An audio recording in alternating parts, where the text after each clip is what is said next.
जाले तेरे तू अगर मेरी दिल हवाले तेरे तू अगर मेरी मैं हूँ तेरा मैं तो बेताब सा मोहब्बत का तू इनकलाब है मेरा जहां उसके सारे गाने अच्छे थे एक्चुअली।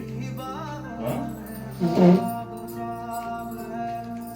हेलो फ्रेंड्स, मेरे मियाँ जी गाने सुन रहे थे तो मैंने सोचा मैं इसी में अपना साइड बेंड एक्सरसाइज कर लूँ। ये बहुत मज़ेदार होती है, मतलब बहुत लाइट होती है, आराम से आप कर सकते हो, कोई भी कर सकता है और कुछ परेशानी नहीं होती क्योंकि भाई बैक पेन वालों को आगे नहीं झुकना होता, तो इसमें तो हम साइड में झुक रहे हैं तो मज़ा आता है।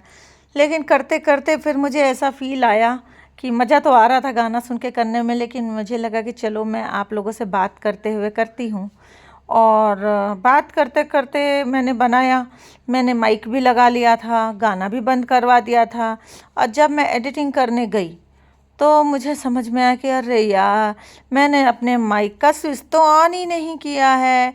ऐसे हो जाता है हमारी वीडियोस का कभी कभी पोपट, मतलब हम कुछ बहुत अच्छा कर रहे हैं, मैं अपनी कुछ बढ़िया बढ़िया सी बकवास वाली बातें या यूज़फुल बातें, किसी को बकवास लगती हैं, किसी को यूज़फुल लगती हैं, तो वो सब कर करा के मैं आप लोगों से बात करते हुए एक्सरसाइज कर रही थी।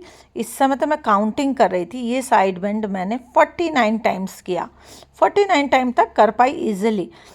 तो मुझे जहाँ तक थकान नहीं होती मैं वहाँ तक कर लेती हूँ। और उसके बाद क्या हुआ, उसके बाद मैंने आपसे थोड़ी सी बातें की, लेकिन वो आवाज़ तो इसमें चली गई है।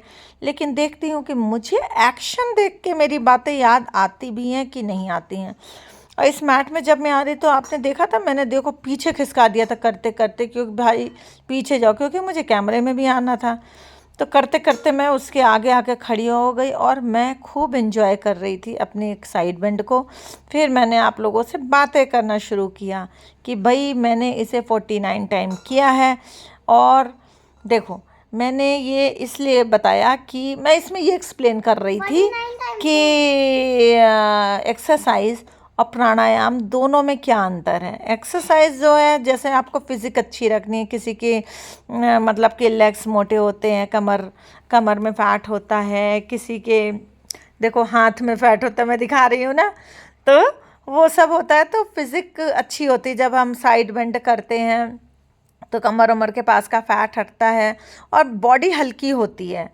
लेकिन जब हम प्राणायाम करते हैं तो क्योंकि जब हम एक्सरसाइज करते हैं तो अंदर के ऑर्गन्स को उतनी स्ट्रेंथ नहीं मिलती है, इसीलिए कोई कितना भी वॉक कर ले उसका डायबिटीज़ ठीक नहीं होता है। लेकिन अगर वो प्राणायाम करेगा तो डायबिटीज़ ठीक होने लगेगा, क्योंकि आप जब प्राणायाम करते हो तो एक्सरसाइज आपके liver, kidney, pancreas, internal organs को मिलती है, जिससे आपके अंदर की प्रॉब्लम्स ठीक होने लगती है। तो अगर मैं मेरे पॉइंट ऑफ व्यू से देखो तो फर्स्ट प्रायोरिटी प्राणायाम की होती है और सेकंड प्रायोरिटी एक्सरसाइज की होती है। और दोनों ही ज़रूरी होती है, क्योंकि भाई अर्थराइटिस है तो भाई एक्सरसाइज ज़रूरी है, और लीवर वगैरह की प्रॉब्लम है तो प्राणायाम ज़रूरी है। तो दोनों ही चीज़ें वैसे वर्सा हैं, हम किसी को भी पीछे नहीं छोड़ सकते हैं। तो प्राणायाम भी करो, एक्सरसाइज भी करो, सब सारे नहीं कर सकते, 7-8 प्राणायाम है वो भी करो, और कुछ कुछ एक्सरसाइज रोज़ कर लो अल्टरनेट करके, जैसे मर्जी वैसे कर लो, लेकिन करो ज़रूर, छोड़ो मत, करना ज़रूरी होता है भाई।